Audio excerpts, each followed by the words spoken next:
Recording in Hello, everyone. Welcome to this morning session. Actually, this is the first session of the third Peralta Online Equity Conference. So thank you so much for being here today. If you're joining from California, it's really early. So thank you so much. I hope you're enjoying your morning coffee, or maybe you're enjoying your dinner if you're somewhere else. But thank you so much for being here today. So my name is Dida Mekici. I'm the moderator of this session, and it's my pleasure to welcome you all to this conference presentation. Before we listen to Keisha Jones, I would like to share a few things about the logistics. Please ensure that your microphone is muted when you're not speaking to minimize background noise. Also, please pose your questions using the chat function that will be moderated and discussed with our presenter. Toward the end of the hour, we'll share how we can continue the conversation online and share some additional resources to support your teaching. Lastly, we're using automated Zoom captions, and we will edit recording transcripts before we share them with you. At the bottom of the Zoom window, you will see a closed caption button, and you will see the live transcript text underneath that button. Select to turn them on or off as you prefer. Now, I'd like to hand the microphone over to our presenter, Keisha Jones. Keisha, the floor is yours. Thank you. Great morning to everyone. If you are here and it is 7 o'clock or earlier in where you're located, I greatly appreciate you this morning, because that means that you are dedicated to hear what I have to say. So I have to make sure I give some extra oomph just for those that may be up very early this morning, because getting up early in the morning isn't necessarily always my ministry. So I appreciate those who, are willing to sacrifice to hear me talk today.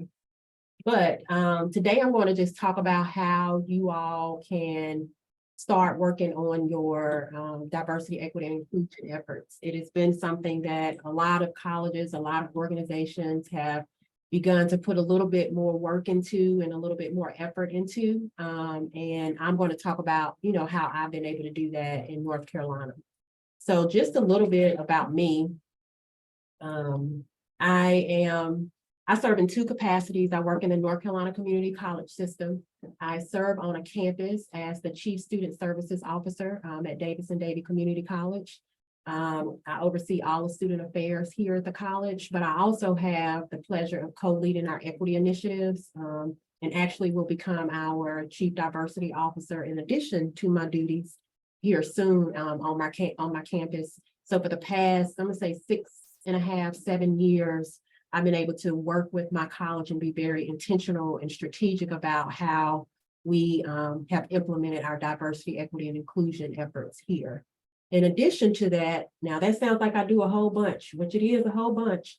I also give a portion of my time to the North Carolina Community College system as the Director of Equity for the North Carolina Student Success Center. And basically what that means is I provide support to all 58 community colleges related to their DEI efforts on their campus, whatever that looks like. Is professional development, is coming in and doing some assessment, is reviewing their current framework and providing recommendations. It's whatever that looks like for any of the 58 community colleges. I provide that level of service to them, as well as oversee state trained equity coaches. So I have an equity coach academy where I train individuals across the state to be able to implement efforts on their campus. And so I oversee that group, and they kind of help support that work over time. I've been in higher ed for 19 years. I've been in some type of leadership role for probably 16 to 17 of those years. And I do a lot of leadership coaching and training and a lot of emotional intelligence stuff. I do have a session later on about emotional intelligence role in diversity, equity, and inclusion. So today, in thinking about our training goals and what I would like for you all to take away, one, I just ask that you engage in some self-reflection and just in reflection in general. I may talk about things that you already do or you already know, but still take some time to identify ways that you may potentially be able to utilize the tools and resources talked about today and what you're doing.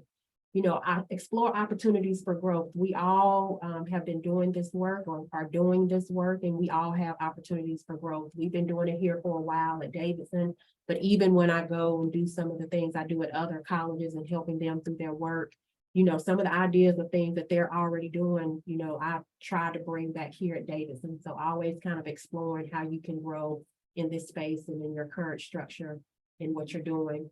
And then identify ways that you can take what you've heard and implement it in your organization. My hope is that there's one nugget that you take from what I say today and what I talk about today, and you are able to implement that in your role. And I'm going to, okay, I'm just trying to look at the chat, try to keep up with the chat as I'm going through as well.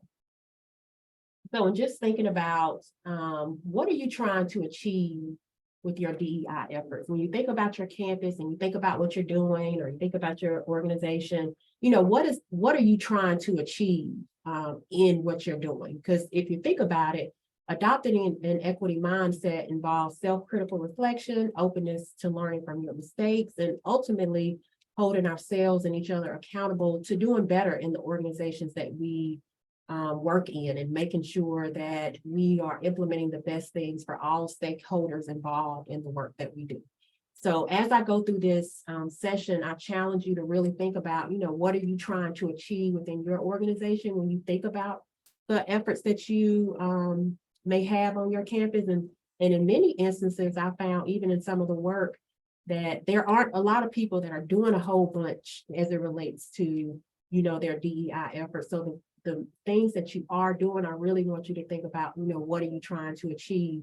And then in thinking about what you're trying to achieve, I also want you to think about, you know, how did your college address these efforts on your campus? As I'm going through and I'm talking about things that I recommend that people potentially are doing as they are doing this work within their organizations, think about how does your institution, your organization address these issues?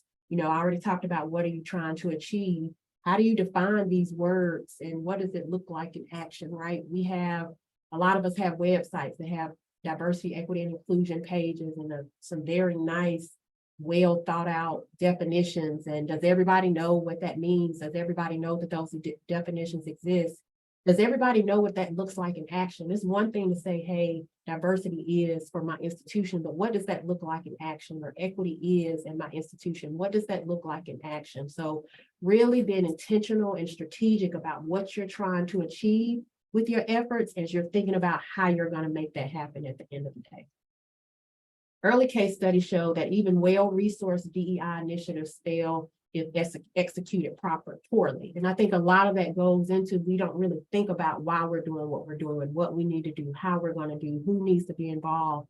So really thinking those things through before we're jumping in to actually doing that work will make sure that your work is sustainable at the end of the day. And it will help with some of that buy-in that you may be struggling with certain people and within your organization who think, hey, this may not necessarily be something that we should be doing right now.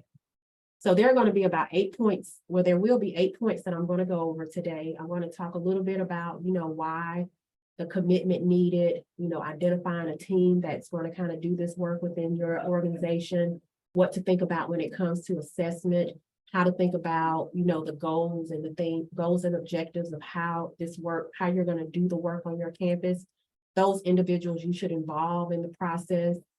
What is the process around the capacity building and what does that look like? And then how do you begin to roll this stuff out on your campus? So this isn't a list. I have it in an order. Doesn't necessarily mean that you have to go in the order that I have it listed here, but these are the different topics that I'm going to focus on when thinking about, hey, how do I begin to do this work? I know it's important. I know it's something that we need to do, but like, where do I even begin or where do I even start? So although I said you don't have to go in the order that I have listed on that list, the one thing I do think that everybody should do first before they even implement, roll anything out is really talk about why. This is the one question we spend the least amount of time on, but it's the one question that if we don't know the answer to it, it can derail what we're trying to do at the end. And that's not even just with diversity, equity, and inclusion work. That's with any change effort that you may be trying to have on your campus.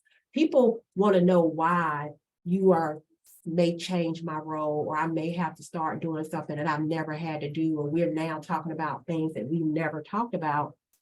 As people, it's natural. Our first inclination is to understand the why.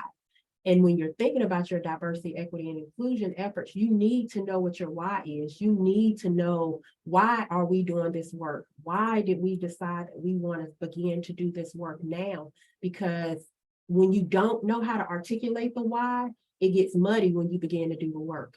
And it's not, you have to really think about what's your organizational or institutional why. So at Davis and Davy, we have a reason why. And in all honesty, we kind of got lost in our why, right? We're getting a lot of pushback here recently on some of the things that we're doing and some of the topics that we're talking about. And, I'm doing some regrouping and going to people that are kind of on my steering committee and like, tell me why you feel like we do this work. And the message isn't consistent when I'm asking people that's actually helping me lead the work, what their why is, what's the institutional why. So really having that conversation from a leadership perspective down. What is the institutional why? Why do we decide that we're going to do this work? Why do we feel like this work is important for us to start doing now? And develop an institutional message so that anytime someone wants to know, hey, why do we decide that we want to do this? Or why are we doing this work? You're able to articulate that. You're able to communicate that. Because when you're leading with an equity imperative, which is basically around challenging that status quo, or transforming long-held beliefs and behaviors and trying to build a more equitable future, that work can be difficult if you don't know why you're doing it, or you can't clearly articulate why you're doing it or why this work is important. So you have to understand your personal why, right? We have to not only look for an institutional why as individuals, why is this work important to us? So I'm very big on what I do within any organization or whatever I'm a part of. It has to align with who I am. It has to align with my value system.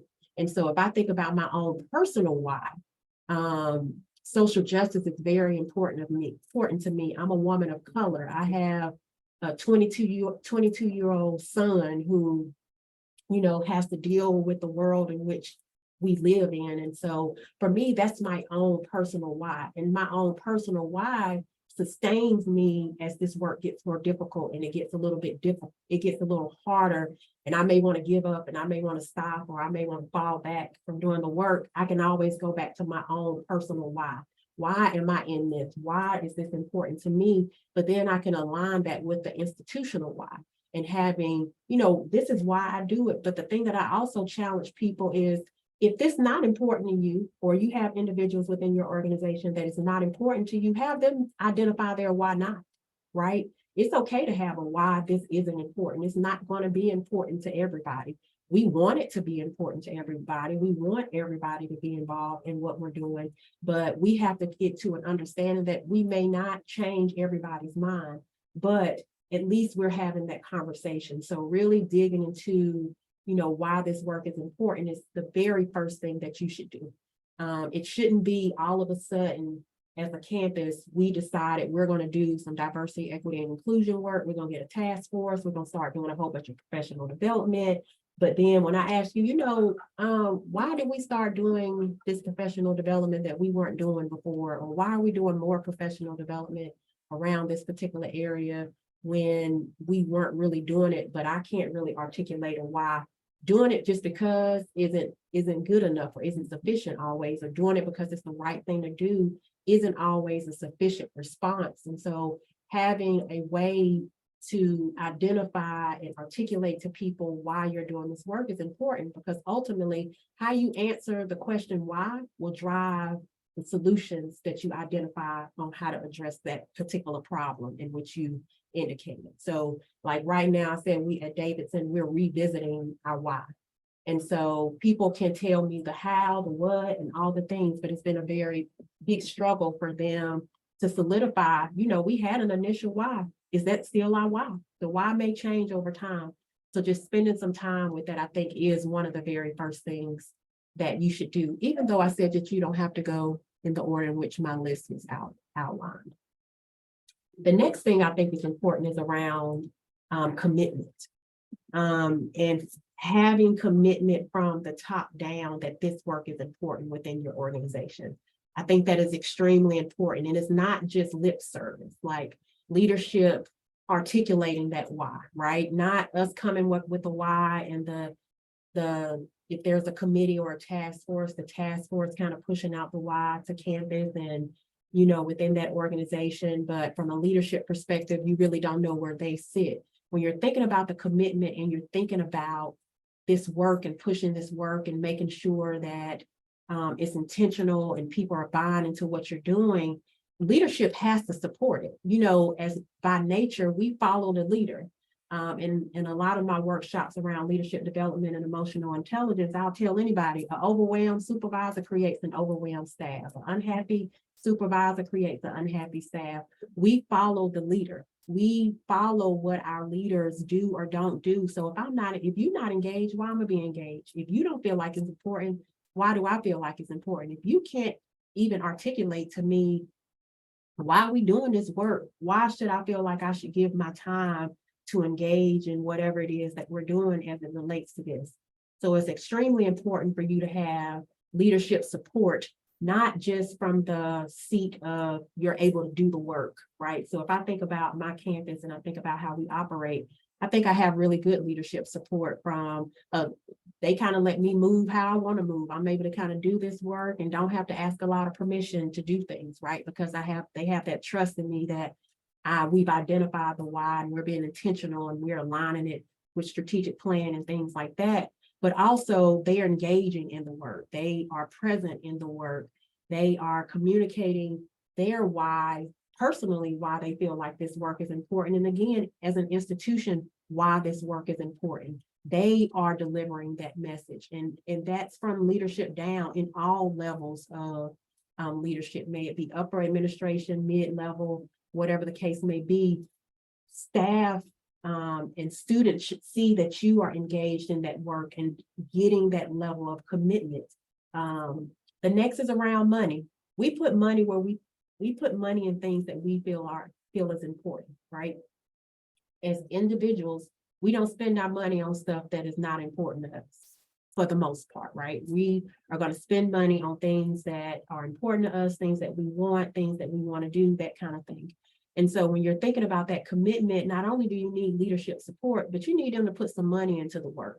Are there ways to do things without money? Yes.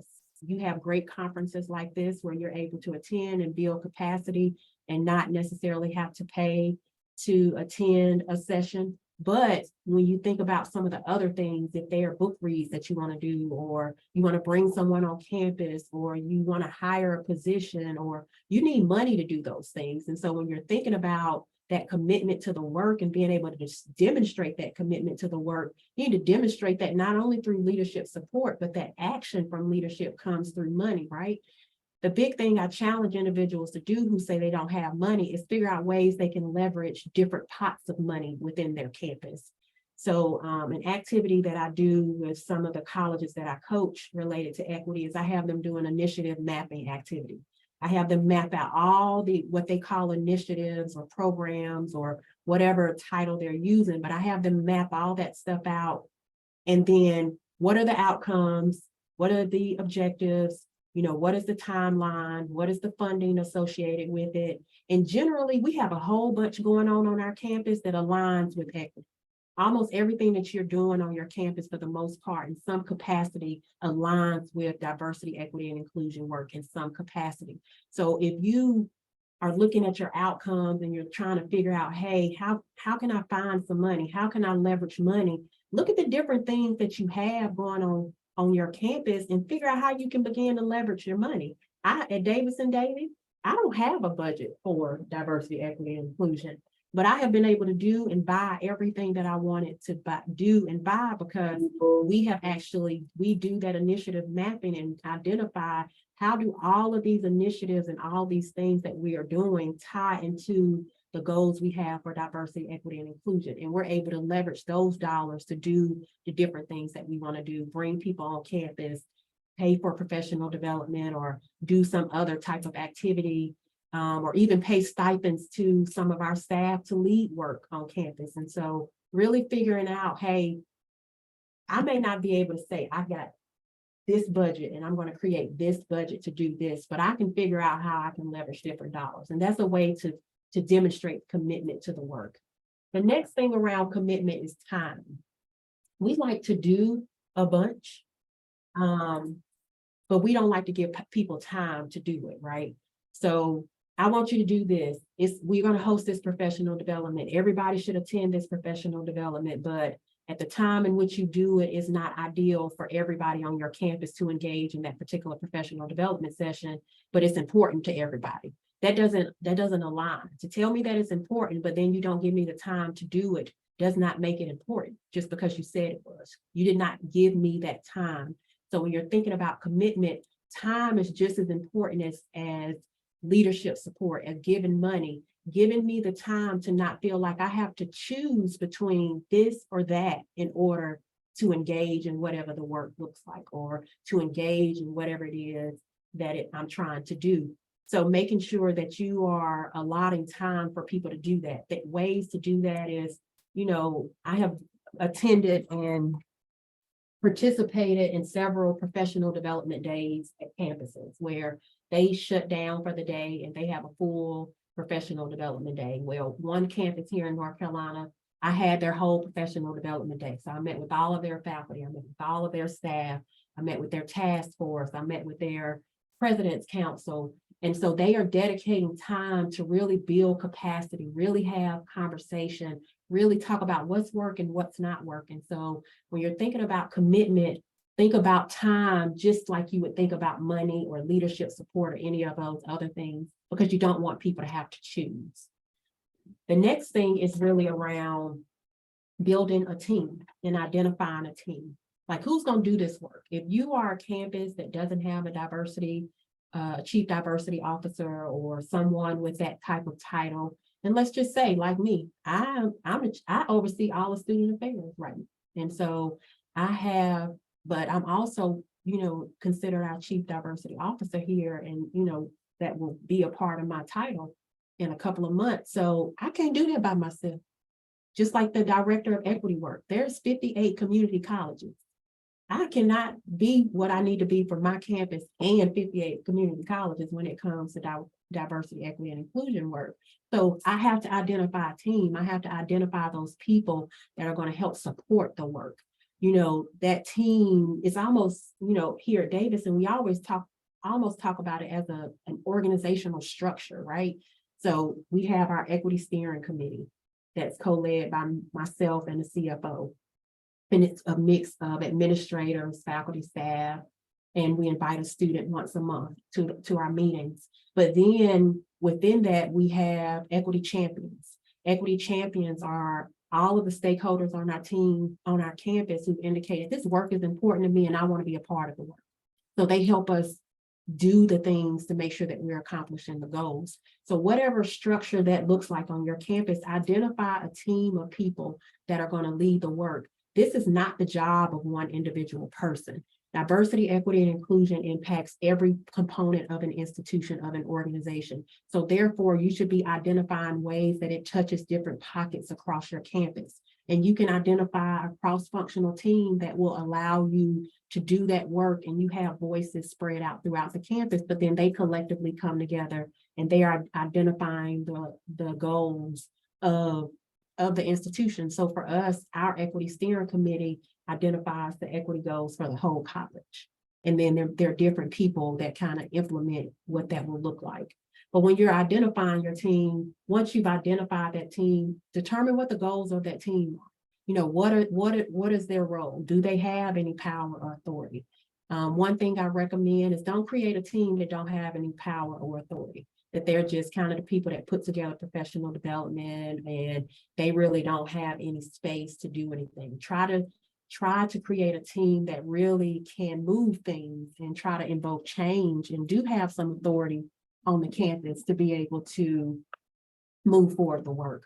But then set ground rules for that team and, develop that necessary space for that team to be transparent. Our steering committee here at Davidson, I think we're able to really talk about whatever issues are going on campus, maybe from a faculty, staff, or student perspective, or even a community member. we are able to be transparent without fear of judgment. It took us a minute to create that space, that necessary space for people to be able to say, hey, this is this is what's going on. But when you're creating that team, make sure that you're thinking about that. And then do our work together. I'm gonna talk about capacity building in a little bit, but when you've identified your team, get to know one another from a diversity, equity, and inclusion perspective. And what I mean by that, one of the activities that I've done with my team is we did the social identity wheel together. But not only did we do it, we talked about what's most salient for us on our campus and why.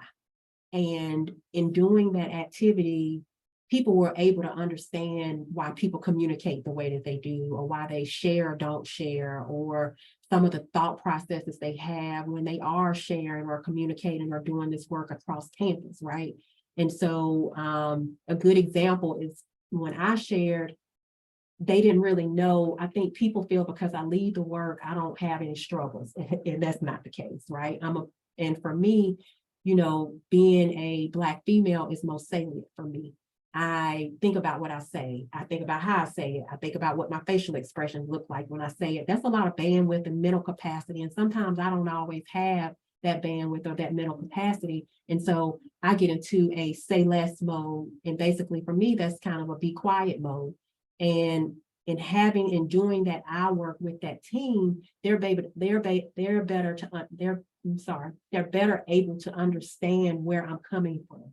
So when you identify a team, don't just put that team together. Like, y'all got to do work together, because if you want that work to really flow and really be able to be integrated across campus, you all have to be unified. You all have to be able to be transparent and honest with each other. If you're not honest in this work, you're not going to accomplish the goals that you want to accomplish. So it's real important for you to put a team together and then build capacity together, work together, determine what your goals are.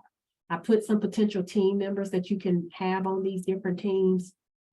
I do think I know a lot of times when we create these teams, we like to have individuals that are kind of doing the work so that we have their voices.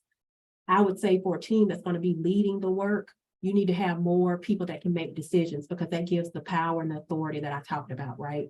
That you all are able to make decisions and move things forward. And then when I talk about building a team, then you could create maybe another level that can potentially have those individuals that are in the weeds and actually do the work, and you want their voices. They can actually really be in that and be doing the work. The next thing is around assessment and really collecting that data, right? That helps drive your why, and really thinking about what are the things that we need to tackle, what are the things that we need to address. So we do that through climate surveys. What are your students saying? What are your faculty saying? What are your staff? What are other stakeholders saying? And I don't mean those nice climate surveys, those climate surveys that give us back the responses that we want to hear, but really a climate survey that's getting to the root of issues on your campus and things that you really want to try to resolve. What is your data saying or not saying? Who needs to be serviced? Who's not being serviced? One thing I challenge you all to do is make sure that you're getting qualitative and quantitative data. We focus very highly on outcome disparities and not necessarily experience disparities. And so what we need to understand, and a good example I give to people is, let's say your men of color on your campus aren't persistent and completing at the same rate as their counterparts. And in some cases within their own demographics, you know, the persistence and completion is low. And you start implementing things and you start doing some things, and you realize, you start to see, hey, I have more men of color that are persistent and completing at my institution. And let's say that happens, and then, but when graduation comes, you do a focus group with graduates, or you do a graduate exit survey. And in that survey, you're asking the real hard questions to kind of figure out how you're going to improve. And in those surveys, you get back from those men of color that they had horrible experiences. They would never come back to your institution. They would never return to your institution. Well, what you did was you address your outcomes. So in your mind, I had more students persist and complete, more men of color persist and complete than maybe 3 years ago. We've seen a 3 or 5% increase in that.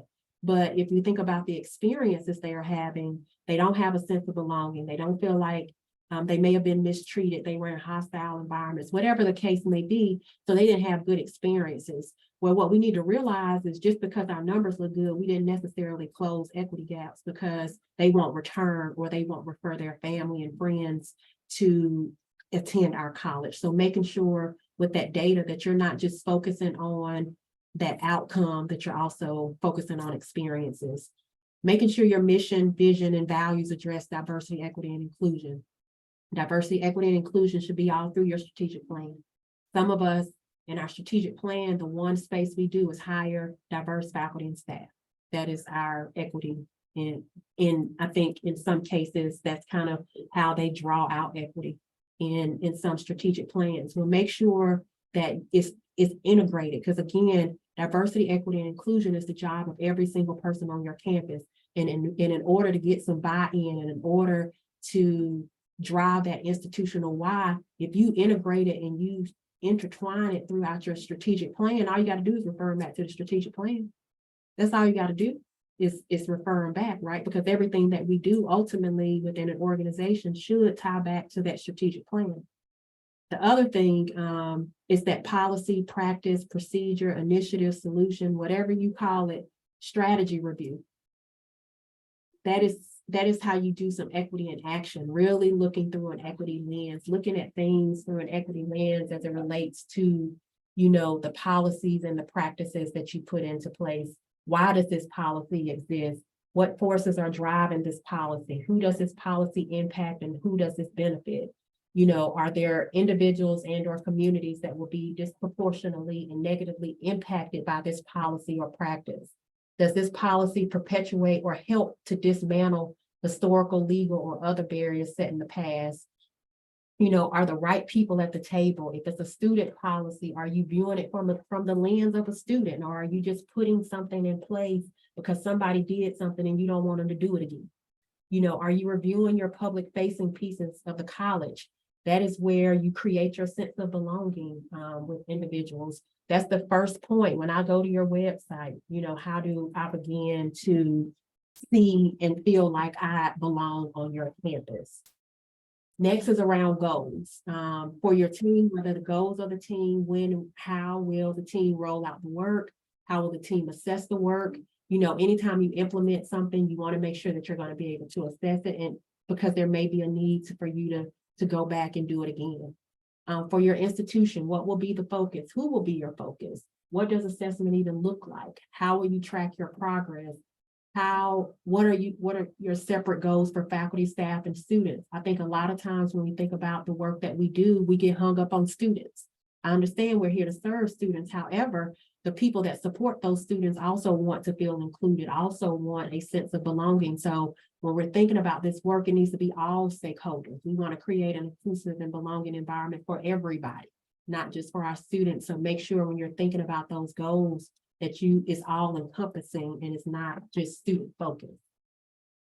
Next, you want to recruit people to engage in the work. So I talked about the fact that here we have equity champions. Our equity champions are those who are interested in doing the work and are interested in what our goals are and what our why is. So good examples of how we utilize different stakeholders on our campus. We did something called an environmental scan. And basically it's when you are scanning your campus environment, the external, the people, the places, the buildings, everything, the pictures on the wall, anything that you can think of. We had the equity champions do that activity. We revamped some HR hiring practices. We had our equity champions do all the research and make recommendations. So recruit people to help you do the work so that it does become an all-encompassing campus-wide, organizational-wide type of structure. And for students, make sure you involve students. As practitioners, we have a very bad habit of feeling like we need to fix people and people are broken. We know how to fix them, and we need to implement this thing because I think this thing is going to work for this group of individuals. No, you need to involve them in the process. So I work with our student government Association president, where we have student equity champions, and they help do some of the same things we have the faculty and staff do. So really think about who are those other individuals that we can begin to help do this work so that it does feel like something that is all encompassing and everybody is a part of it. Capacity building, again, do that I work. I think emotional intelligence is extremely important when you're thinking about that I work, who you are, and it's important in how you show up, what cultural lens you see things through, whether or not you are coming from a deficit ideology and what does that look like, and how does that play a role into the work. You doing your own work is extremely important before you try to get other people to do their work. And that's where that emotional intelligence comes into play. I talked about this earlier. If you have a team of people that are going to be doing this work, if they have not done any capacity building, don't send them out there to do work. Do not send them out there to talk to people about the work, because you got to do your own capacity building before you can begin to communicate and discuss capacity building that may happen within your organization. You got to do your own work. You got to have an understanding of what diversity, equity, and inclusion and all those words mean, what it looks like in action, all of that before you can begin to push that on anybody. So making sure as a team or whoever's leading that work that you've done that capacity building, then you develop that training plan for campus. The one thing I want to say here is diversity, equity, and inclusion is not professional development. A lot of people, I talk to them, I ask them what they're doing as it relates to them, and the first thing they roll off is a whole bunch of workshops they did. That is not what it is. It's a part of the work. It's more intentional, it's more strategic, it's more embedded in the everyday fabric of the institution. But I do think that it's important for you to develop a training plan for your campus that meets the needs of your campus. Then you start that planning, define your terms, identify what those terms look like in action for your campus, determine how you will do the work, think about what the work looks like when it's done effectively, identify what the necessary resources you will need to make sure that this work will happen, determine if the professional development that people will participate in is going to be mandatory or optional. That's into that time and what we think is important thing. Determine a communication plan. Always communicate with people with what's going on. Always communicate the why. Always communicate the how. Communicate the what. Make sure that you're being intentional about updating people. If you involve people in different activities, communicate to people, because you got people who want to see change. And if they're not hearing things that are going on, they're just making the assumption that things aren't going to change. And then lastly, these key takeaways, lay the groundwork, learn how to define and deeply understand, what equity is for your campus and why this is a focus for your campus, but lay that initial groundwork so that when you begin to roll this out and make it a larger initiative or a larger part of your, not initiative, but a larger part of your campus fabric, that you begin to lay that groundwork. So it makes it easy to talk about it. It makes it easy to get people to buy in. It makes it a little bit easier to talk to those that may be resistant to what's going on. And the one thing that I challenge everybody to do is make sure that you have those people that don't necessarily agree with the work, that don't necessarily agree with how you do the work, as a part of these conversations. Do not leave them out. They should be a part of the conversation. It is definitely something that is going to benefit you in the end. Next, you want to define what the problem is. What are you trying to address? Create those solutions, and then figure out how you're going to sustain it and scale it ultimately. I don't get a lot of time with you all to talk a bunch about it, but I appreciate those who were able to attend this morning.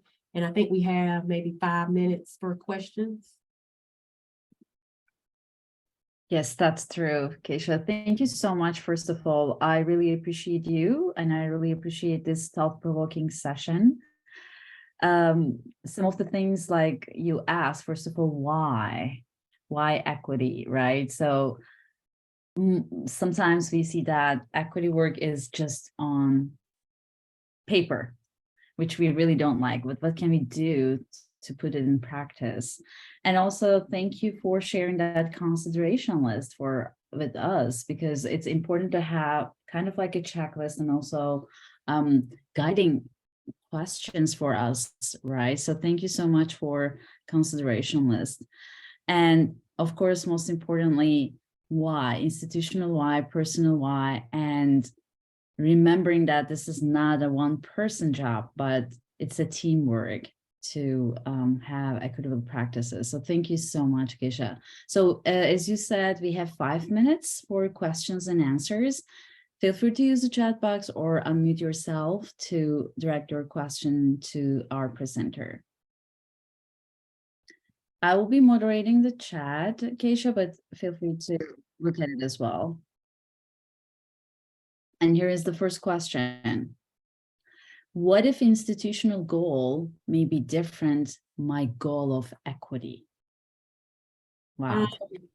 And I think for some people, it's not going to align. It's not going to always be the same because your institution may have things that they feel are more important than your particular goal of equity. But I do think that you should voice that and see why that may not necessarily be the same goal. If you have one, in the way that I'm interpreting that question is that you potentially may have a goal of things that you are doing that you think that you should be doing at your institution, but your institution feels you should be doing it a different way or focusing on something else.